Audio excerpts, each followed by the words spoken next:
Air conditioner के बाहर के बॉक्स का टेम्परेचर लगभग 80 डिग्री सेंटीग्रेड होता है, जबकि रूम के अंदर जो यूनिट लगी रहती है वह हमें 16 डिग्री सेंटीग्रेड तक का टेम्परेचर प्रोवाइड करवाती है।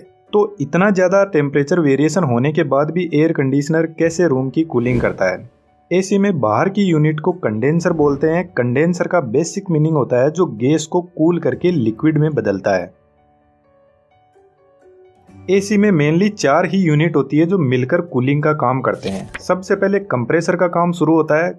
कंप्रेसर के अंदर एक गैस भरी रहती है जिसका नाम है HCFC और इसी गैस को रेफ्रिजरेंट भी बोलते हैं।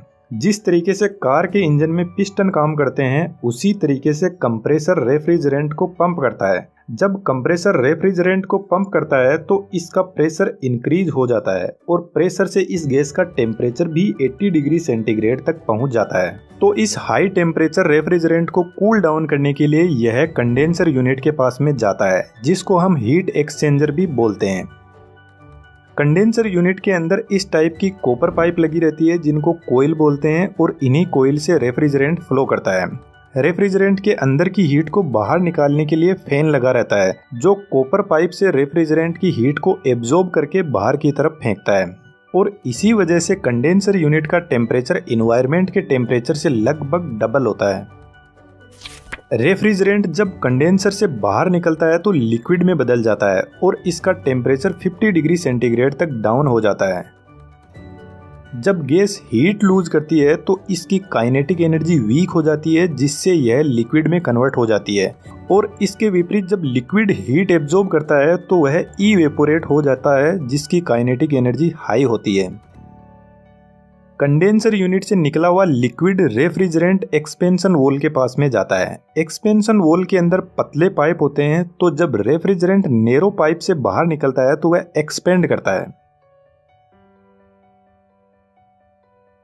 इस एक्सपेंशन से रेफ्रिजरेंट का प्रेशर ड्रास्टिकली रिड्यूस होता है और जैसे ही प्रेशर रिड्यूस होगा तो टेम्परेचर भी काफी हद तक कम हो जाएगा। जब रेफ्रिजरेंट नैरो एरिया से पास होता है तो लिक्विड रेफ्रिजरेंट वेपराइज हो जाता है, मतलब गैस फॉर्म में आ जाता है। एक्सपेंशन वॉल वाटर स्प्रे की तरह काम करता है। वाटर स्प्रे में जब पानी बाहर निकलता है तो बहुत ही नैरो साइज्ड ओपनिंग से बाहर निकलता है और जब ये छोटी छोटी वाटर ड्रॉप्स हवा में ट्रेवल करती है तो काफी ज्यादा ठंडी हो जाती है।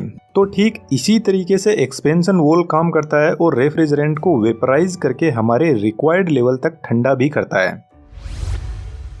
एक्सपेंशन वॉल से निकला हुआ रेफ्रिजरेंट बहुत ठंडा हो जाता है और यह जाता है इवेपोरेटर के पास में।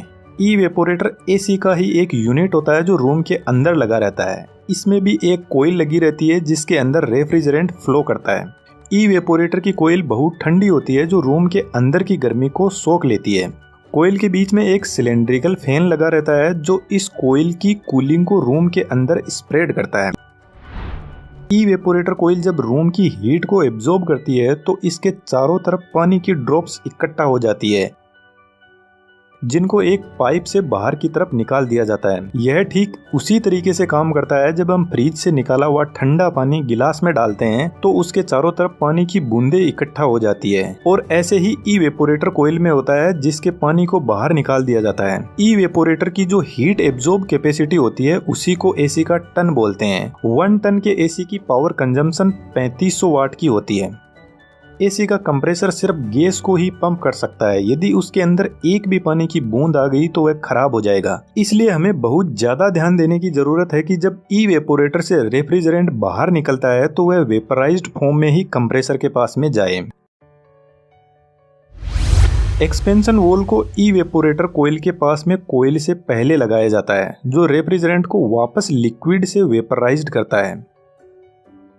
Expansion valve sensible heat storage device से कनेक्टेड रहता है जो हीट को सेंस करता है और यह हीट सेंसिबल डिवाइस इवेपोरेटर के आउटपुट पर लगा रहता है। मानकर चलते हैं हमने एसी का टेम्परेचर 16 डिग्री सेंटीग्रेड पर सेट करके रखा है। जब टेम्परेचर 16 डिग्री सेंटीग्रेड से बढ़ जाता है तो यह डिवाइस टेम्परेचर को सेंस करती है। इस डिवाइस के अंदर भी एक अलग टाइप का रेफ्रिजरेंट होता है जो गर्म होकर इवेपोरेट हो जाता है और इस स्प्रिंग को नीचे की तरफ फोर्स लगाता है। स्प्रिंग के नीचे आने से ज्यादा रेफ्रिजरेंट इधर से पास होने लग जाएगा जिससे इवेपोरेटर की कूलिंग बढ़ जाएगी और वापस बढ़ा हुआ टेम्परेचर 60 डिग्री सेंटीग्रेड पर आ जाएगा।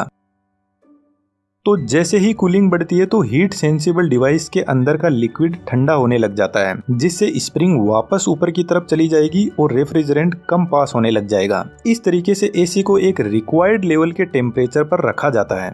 अब आप सोच रहे होंगे कि एक्सपेंशन वॉल ही एसी का टेम्परेचर कम ज्यादा करता है, लेकिन ऐसा नहीं है। एक्सपेंशन वॉल सिर्फ लिक्विड रेफ्रिजरेंट को वेपराइज करता है ताकि कंप्रेसर के अंदर लिक्विड जाने से बचाया जा सके। एसी का टेम्परेचर कंट्रोल कंप्रेसर के पास ही होता है।